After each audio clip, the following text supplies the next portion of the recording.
Welcome to Movie Recaps. Today we going to explain a movie called Happy Death Day. Enjoy it.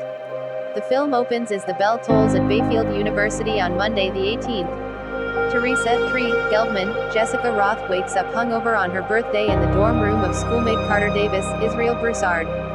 She ignores a phone call from her father. After asking for Tylenol, Tree starts to head out and sees Carter's roommate Ryan 5 coming in and asking if he slept with her, to her disgust and Carter's embarrassment.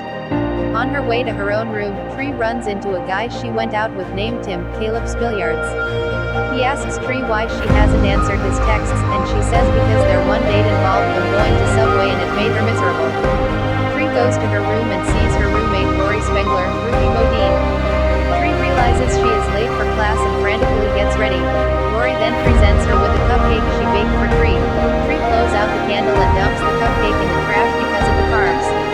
Tree goes to her class and later meets with her professor, Gregory Butler, Charles Aitken. The two are having an affair despite Gregory being married. His wife Stephanie, Lori Clifton, is at the door after Tree kept the bud. Tree joins her sorority sisters during lunch for a meeting regarding a spring dance. Head sister, Danielle Bausman, Rachel Matthews, chastises another sister, Becky Carriella Smith, for bringing junk food. Becky gets up to leave and bumps into Carter, causing Becky to spill her food all over Tree.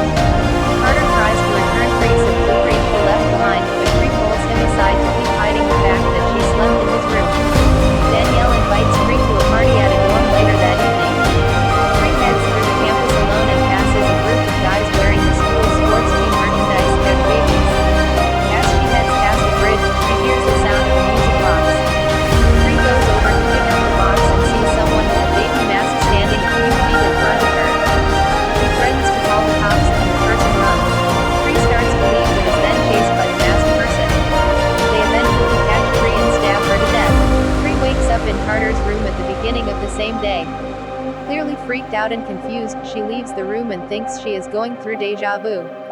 She goes to her room and once again rejects Lori's cupcake, but this time just leaves it instead of dumping it. Stephanie catches her in Gregory's office after it's been locked. During lunch, Tree warns Becky before Carter bumps into her, but the same things still happen. Tree heads over to the party again, but this time avoids the bridge. She goes to the dorm and is greeted by someone with the baby mask, causing her to scream and punch the person in the face.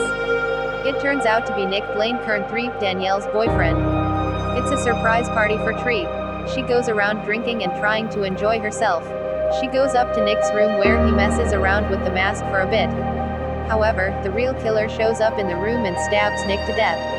When she's not looking, Tree gets a text from Danielle, accusing her of hooking up with Nick behind her back, and implying it's happened before. Tree is attacked by the killer, who takes her out with a broken bomb piece. Tree wakes up in Carter's room again.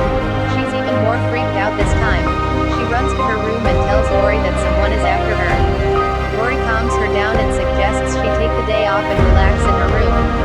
Tree locks up the room and puts up boards to prevent anyone from getting in. Later that night, the killer breaks in anyway.